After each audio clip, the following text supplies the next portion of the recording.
Hi everyone, welcome back to my channel. Today I'll be preparing sword beans chutney. I've harvested some sword beans from my garden. It's supposed to be bigger than this, but this time it's small, not that big. Miyam sidi tepi, si lon tepi kawi ko si simil lese. So these are the ingredients. Here I have fermented fish, ngari, some garlic, onion for garnishing, tomato, fish mint, and some sword beans. So let's start preparing it. First I'll roast the tomato and the fermented fish.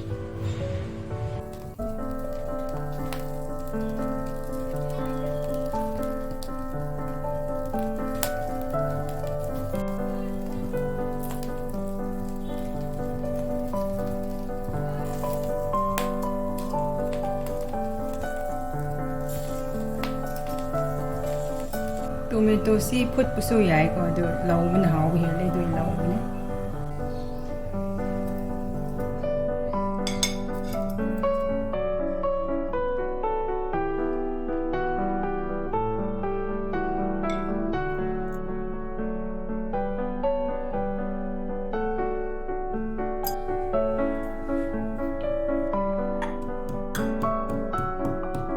Add chili according to your taste. Morocci no apa may sang happy ro green chili hap su hao bane laura ko natraga umrok happy yo atek po natraga akang ba any happy ay di morok sa ba to kredo hap tab ne ko.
Now it's ready to be served.